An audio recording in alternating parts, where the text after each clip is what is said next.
Je vous souhaite la bienvenue à Adjong et plus principalement au siège de l'Union communale Adjong. D'entrée de jeu, je vais présenter d'abord l'Union communale. L'Union communale d'Adjong est mise en place à partir de 2017 avec 3 coopératives. Et en 2018, il y a adhésion de 5 coopératives. Et c'est en 2019 que les 8 coopératives ont été à la DGAP pour l'immatriculation. Après avoir reçu l'immatriculation en 2020, il y a adhésion de 15 coopératives qui a rehaussé l'effectif à 23. En 2021, il y a l'adhésion de 9 coopératives et l'effectif est redevenu 31. En 2022, il y a une coopérative qui s'est ajoutée et nous sommes atteints 32. Et l'effectif de l'Union est allé à 960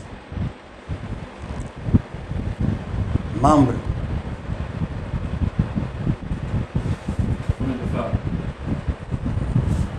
Nous avons approximativement 419 à 425 femmes.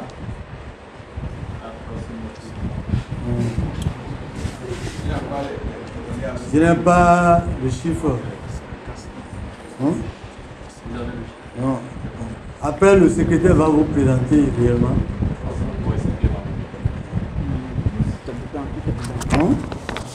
Maintenant, l'Union communale en 2017 avait eu, lorsqu'on avait commencé petitement, avait eu des difficultés pour la vente. Qui dit maraîcher doit s'attendre à la vente. Et à ce sujet, donc nous nous sommes mis à 30 effectifs, une fleurie de 30, dont 11 femmes seulement. Et nous avons commencé par faire. Parce qu'il y a des bombes qui ont mis la barrière dans le marché. Et quand nous voulons vendre, nous avons des difficultés pour vendre. On brade nos produits. Donc lorsque nous nous sommes regroupés à 30, on a cherché un local, c'est-à-dire un lieu où la commune avait créé un petit marché de vente. Donc on a décidé de rester là pour vendre. C'est comme ça on a pu vendre à un prix raisonnable qui a profité tous les producteurs. Et comme ça, on a pris le coup et on a dit bon, maintenant là, on doit travailler pour grandir. Et ainsi, en 2018, le projet Padma s'est annoncé et nous avons saisi l'opportunité. Parce que c'est une opportunité pour nous. Lorsqu'on a saisi l'opportunité, on a commencé par sensibiliser les gens. Sensibiliser les gens. C'est comme ça d'autres personnes sont adhérées à l'Union communale en 2018. Et le dispositif est mis en place comme ça. Nous avons commerçants, producteurs, nous avons les dames qui transforment un tout petit peu des produits, mais qui ne respectent pas les normes. Parce qu'en ce temps-là, on ne connaît pas les normes. Donc, Padma a commencé par nous donner des formations au niveau aux transformateurs, aux commerçants et à nos producteurs pour mieux produire des produits de qualité. Comme ça, le dispositif a commencé par prendre de valeur. Prendre de valeur dans la mesure où nous avons commencé, l'INRAV à travers Padma et avait mis ensemble beaucoup c'est-à-dire des semenciers en place qui doivent produire des semences de qualité. Parce que qui dit production doit parler de semences. Donc, ils ont formé des semenciers. Et ces semenciers-là sont chargés de fournir des produits, des semences de qualité aux membres. Comme ça, on a pensé faire un dispositif cluster qui va nous permettre de mieux faire les affaires. Parce que qui dit affaires dit des acteurs à divers niveaux qui doivent s'impliquer pour mener à bien leurs activités pour une revenu meilleure. C'est pourquoi il y a dans le dispositif les semenciers, il y a d'abord l'IRAB qui est là, qui fournit les bases à la DPV. Et la DPV, à son tour, fournit les trucs là, les bases à autres semenciers qui vont produire et la DPV va certifier. Et à ce niveau, nous avons aussi les fournisseurs d'intrants à qui nous sommes allés vers eux pour leur dire, bon voilà, nous voulons produire, on a besoin des intrants de qualité pour produire. Et comme ça, nous sommes allés vers une dame, Madame Kidjo, qui est une fournisseur dans le pays des produits bio, c'est-à-dire des produits, comment on appelle, je vais appeler les engrais foliaires et les insecticides biologiques. Aussi, Monsieur Zodomain, qui fournit des biophytos, c'est-à-dire l'huile de Nîmes, biomasse et agro-bio. Tout cela était dans le dispositif. Après, nous sommes allés vers deux structures de finance, microfinance, à savoir à l'idée. Après, à l'idée, nous sommes allés à l'UNACREP. Parce que pourquoi on a quitté à l'idée pour aller à l'UNACREP? L'UNACREP, à l'idée, n'a pas les moyens pour nous donner des crédits de fonds de roulement et fonds d'équipement. C'est-à-dire on doit payer des équipements pour pouvoir bien arroser nos produits. Il n'en a pas les moyens. Donc là, on est obligé de tourner vers l'UNACREP. Et il est rentré dans le dispositif. Maintenant, nous, en tant que producteurs, nous sommes organisés parce que nous tous, on a eu, c'est-à-dire au moins dans le dispositif de l'Union communale, nous avons au moins 32 coopératives. Mais les coopératives qui ont commencé avec nous, les 8 et les 15, ont pu avoir leur immatriculation par le biais de Padma qui avait dans le temps envoyé des facilitateurs qui ont travaillé avec nous en commun accord avec le TSM. Et cela nous a aidé à monter nos dossiers pour pouvoir les déposer à la DDRP. Ce qui a été fait. Et je ne pouvais pas dire tout ça là sans savoir penser à la fédération qui a coché, à tout moment, il appelle la DDRP pour que cela aille bien. Et nous avons au moins 23 coopératives dans l'Union communale a reçu leur immatriculation et leur journal officiel. Et sur ce, les partenaires ont confiance du fait que nous sommes déjà immatriculés et on s'est annoncé au journal officiel. Et ils sont rentrés dans le dispositif. Maintenant, la TDA nous accompagne pour nous donner des conseils par rapport à la production. Aussi, les commerçants qui sont parmi nous et qui sont les acheteurs, on les a pris comme notre outil qui va nous permettre de nous permettre d'écouler facilement nos produits. Et les commerçants, les transformatrices qui ont commencé petitement, qui ont été formés par l'aide du département au Songhai et qui sont outillés pour les travaux de transformation, ont aussi rentré dans le dispositif pour ce qui nous a permis d'avoir une équipe forte pour grandir.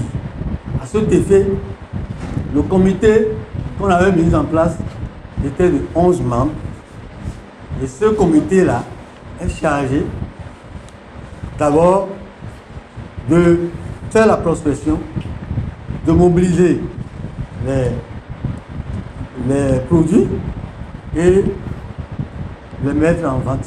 Voilà les trois dispositifs. Dans le dispositif, les trois catégories de personnes que nous avons, plus celle qui est chargée d'informer les producteurs à la demande des commerçants.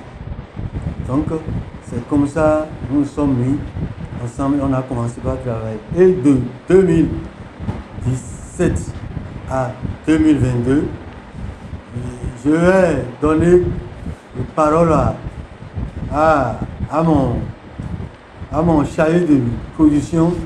Il va vous annoncer les chiffres et aussi le secrétaire du dispositif de la vente. Il va vous annoncer les chiffres. Mais je voudrais vous dire que notre vente groupée est faite d'une manière que autant à partir de 2017, on restait dans le marché et on fait ce vente. En 2018, on avait fait. Et en 2019, on a fait en même temps encore. On a constaté qu'au moment où nous regroupons nos produits, d'autres producteurs qui ne sont pas dans le dispositif viennent. Et les commerçants qui viennent ne sont pas ceux que nous avons cherchés seuls. D'autres viennent et comme ça, ils commencent par détruire les prix. C'est pourquoi on a décidé que à partir de 2021-2022, nous allons décider de dire à nos membres coopérateurs de rester sur place chez eux. Et le dispositif vient collecter des produits à leur niveau et le mettre en vente, ramène l'argent et ils vont distribuer à leurs membres pour ne pas se tracasser. C'est ce que nous avons fait. Et c'est ça qui marche aujourd'hui à notre niveau. Nous remercions beaucoup le PADMA qui nous a trop aidé, qui nous a vraiment sorti du néant. Vraiment, nous remercions beaucoup le PADMA parce que en 2017, sur un hectare, on récoltait à peine 5 tonnes. Mais grâce aux formations, 5 tonnes uniquement sur un hectare. Et grâce à la formation et aux différents équipements que vous nous avez donnés, aujourd'hui, on est à 8 voire 9 tonnes sur un hectare de production de piment. En 2020,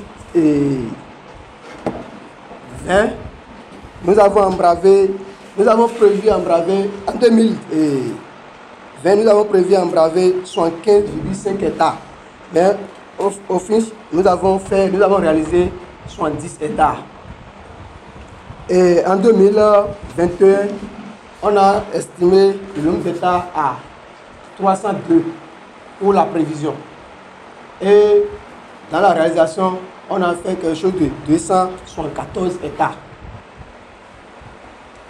Et en 2022, on a eu prévu 405 hectares à réaliser.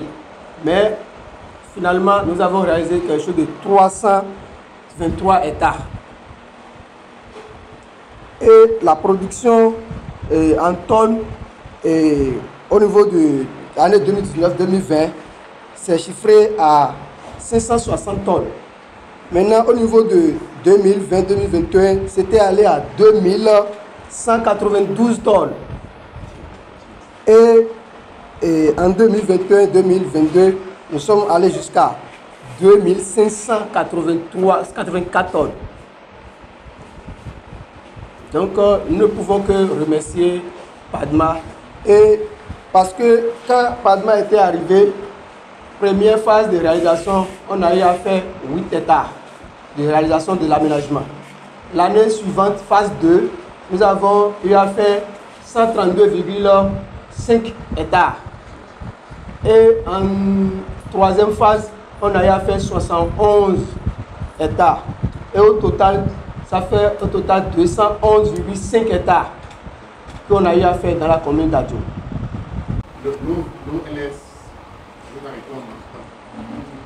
L'eau vient d'où? L'eau. Je m'attendais à ça. C'est le fleuve. C'est le fleuve, oui. Il va poser la question suivante.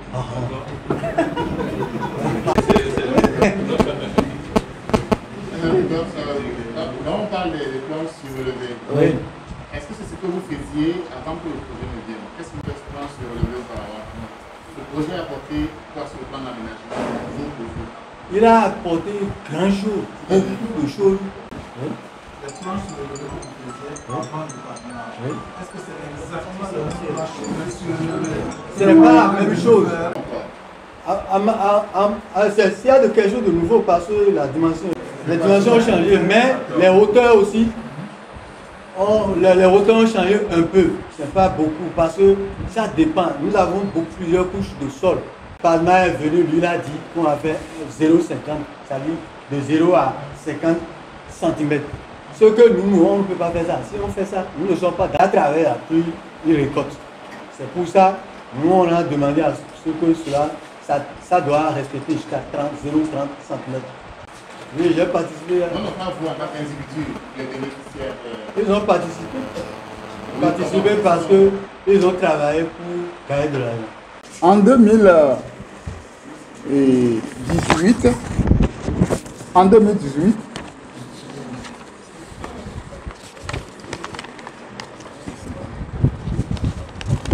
excusez-moi.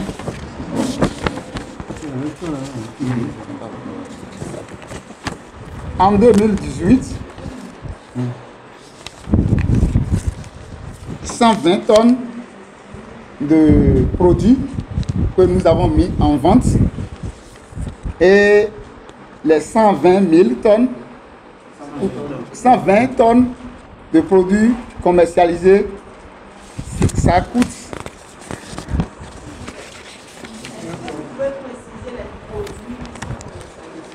Il y a le piment. Oui, c'est le piment long et le piment rond. Oui. Oui. Il y a le piment long, il y a le piment rond, vert et rouge. Oui. Ces produits que nous avons mis en vente coûtent 60 112 000 francs CFA. En 2019, nous avons mis en vente 358,984 tonnes et cela coûte 204 365 000 francs CFA. Et en 2020,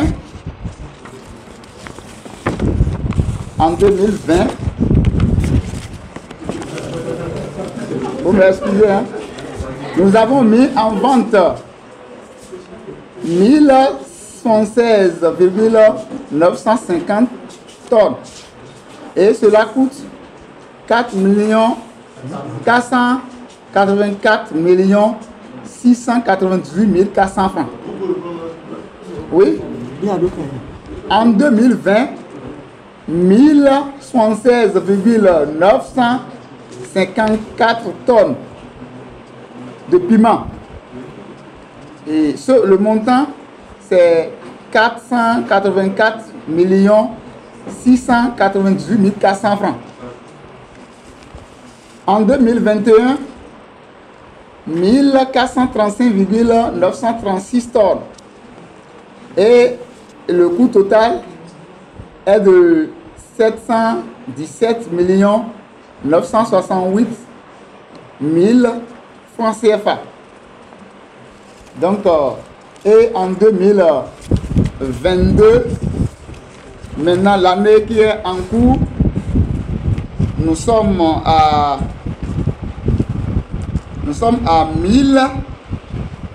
1900.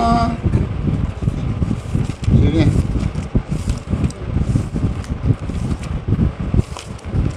Nous sommes à 1208,571.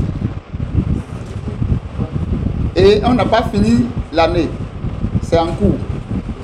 Et le coût total, c'est 604 285 500 francs. Donc, c'est le niveau où nous sommes actuellement pour la commercialisation de nos produits. La vente des produits marchés de la commune soit prise en compte, que ce soit dans l'élaboration du prochain PDC qui est actuellement en cours d'élaboration et aussi dans le vote des prochains budgets de la commune d'Adjoun. Il y a de cela quelques mois, le PADMA a demandé un site à la mairie et le conseil communal a délibéré et a mis à disposition ce terrain pour que le PADMA puisse construire des boutiques et des hangars, si ma mémoire est bonne. Donc, ce n'est pas que la mairie a oublié les marchés de la commune d'Adjoun, c'est une question qui est en réflexion permanente, que ce soit au niveau du maire, que ça et aussi au niveau de la secrétaire exécutive de la mairie. Merci beaucoup. Si mi mado agboso me hole amode kai mi tome mi gbedu alebe ikasa mi mi do alebe ikasa mi ne mi saro po mi do alebe ikasa mi we do alebe mi zan tumo mi na tumo idandia nwe yan le we ndo de mi hen taki mi don ya ki me so akwa so ka de nu mi hen ya ki lo me boka sa do le di akwa de mi le clé na zon ton de dai mina ik mo akwa la kwa de mi zo le clé na mina akwa kwa de mi zan de o kwe lo ji e mi se a kwa de mi zan bo clé na ka bo clé lo ifo e pa po nsisa wa be to mi no abero de mi chan ta kite ni ale we mi mo bo mi sa lo akwa le nu di mi sa te mi no pon mo de nesi akwa akwa so ari me no pro me no ka me kwa na bi hioza be no kwa na mi le ton akwa de me no pro po san lo me no mo no tedi mi du akwa o sin le okay be yin le mi ton wo mi du mi an sese wan san kwa di edo alide ko mi asinga hen mo le ne mi wa ide vo na bi de epo be yin le bo mi du e mi so no de se ma kan ro mi sa nu mi henu le wa himete bo epo akwa le mi an se wi o bo sese mi no ene wa ile mi ton de mi na se bona to azan de mi wa mi sa no pe lo ton fo me de mi wa ho ple de pe de wa ilo e mi wa mo pe ka san mi le na chengi de we elan d'accord bo ka san mi le na mi ba ko mi ma do mi de mi ma de mi de la chinchin mi me le mo e mi me chine we gbe ta lo me tiene el pétalo me na gbe mi jan ma pe lo e gbegbe mi jo ma pe lo mi de san mi da yi babo ma de pole do me ro propose taji do me de mo sa o kan me de ne mi heje po me zenze e no mi no kan do we so be ne lawyer o pa bi mo ke ok merci pe azana no sa do polo bo mi no mo nyona de mo jan mi so ma o ve de me do nyona de me we ndo jire ni do mi san lo de kasun do poji Et tu as 12 kilos à nous aimer. Mais là, 100 francs de me. Ouais, il y en a des démés, on a mis là. À moi, ouvert des démés, là, ouais, on dirait. Fille à gbanler des. Bon, mino ibe des coopératives, là, mais mado tricycle, là, sous bon ibe. Donc, mino ti encore tant, ouais, tu bono ibe à gbanler. Et là, dis-moi, il y a un bois là, mi, des flins là. Et n'a compté. Massa do magasin, fille de mina, kando, doni, y besson grain, bosé, ou abela time. Et non, humion. Donc, ni le humion, mon client, les mauvais jets, mon, y mon diké. Ni donnant pas fille de do, jovan pombo kando. Buena mon tembo, jovan bien ben afa. Donc, massa do magasin. Mi non débrouillé d'avoir, chobo, boulonné. Donc, a ouvert les dembo, mi de mi mollet. Et oui, ne. J'ai todo, mi do toro, fi, me de la de togodo. Oh, mi na jet togodo lo. O hume mi no bio o mi no je to godo lo don ni lo zan ku mo me le no frame lo yikwe e no yikwe gbe don e no ve wa mi da ho bo mi ado je hunbo na ni mi ga do hun mi don mi yo so mi je mi ma no te pon me de. Et vous féliciter pour ce que vous êtes arrivé à faire depuis 2017 à maintenant. C'est un parcours très intense, c'est un parcours riche et on peut imaginer les difficultés, les efforts que vous avez eus pour en arriver là. Et on ne peut pas ne pas saluer ces efforts-là et saluer ce succès.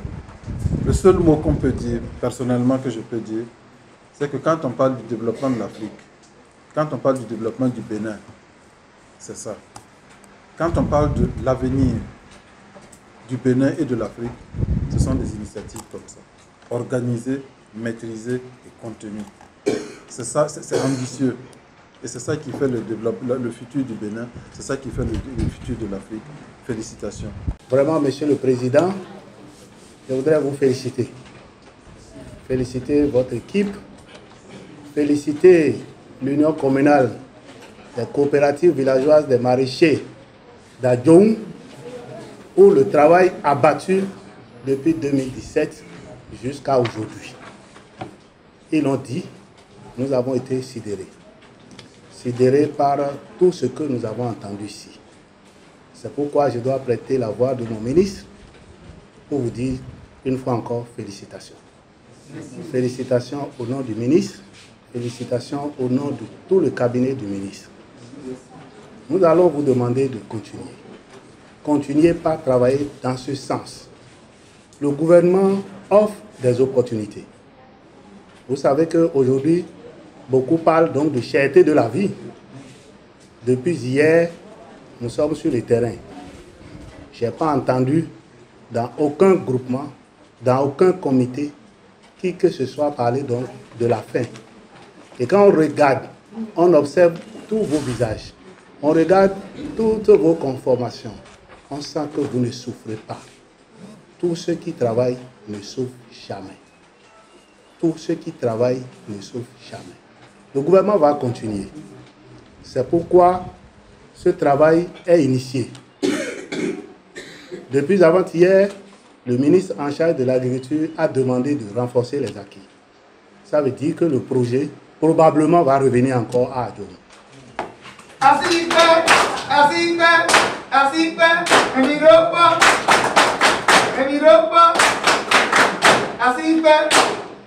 Bon, tous les éléments qui vous manquent, vous avez vu, ils vous ont tellement posé des questions.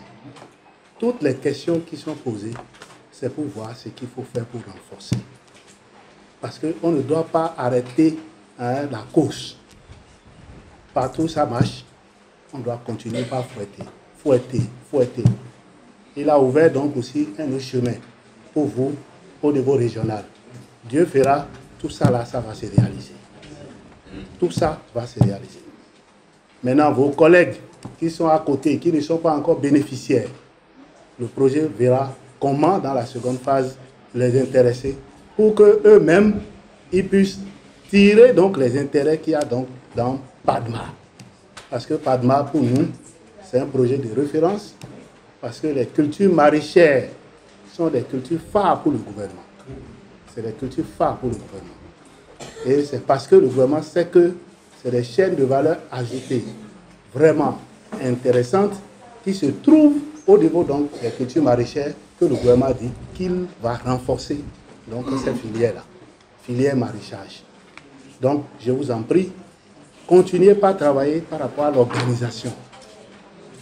de façon transparente, comme ils l'ont dit. Si vous êtes transparent, vous irez très loin. Si vous faites de la redevabilité, vous irez loin. Mais si vous faites des petits jeux avec tous ceux qui sont membres de la coopérative, vous avez eu 960. Ce n'est pas petit. Et tout à l'heure, je vous ai parlé donc du FNDA. Le FNDA va vous financer. Le FNDA va vous accompagner.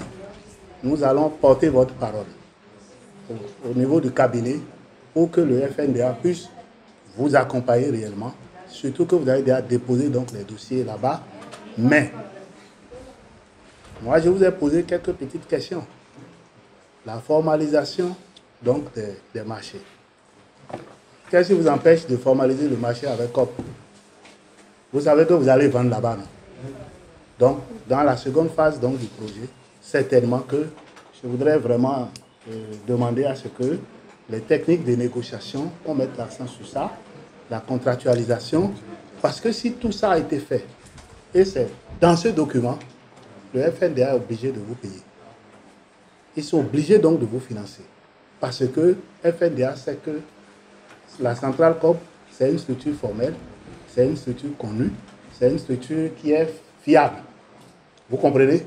Donc, FNDA sait que vous devez livrer peut-être 100 tonnes là-bas, et sur les 100 tonnes, FNDA va faire ses calculs, les banques vont faire leurs calculs, et vont coordonner donc ces banques-là, une ACREP dont vous parlez là, à vous financer aussi.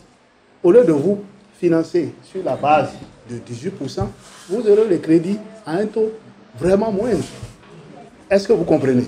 Donc, continuez par travailler, ne refusez pas donc les contrats, pas avec tout le monde, mais avec les gros dont vous avez parlé là. Est-ce que vous voyez? Et on va commencer doucement, doucement. Vous aurez donc le financement qu'il faut et vous allez améliorer tout ce que vous faites.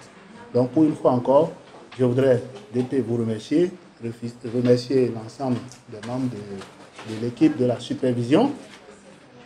Vous dire aussi de continuer à travailler comme ça. Nous serons toujours à vos côtés. Une fois encore.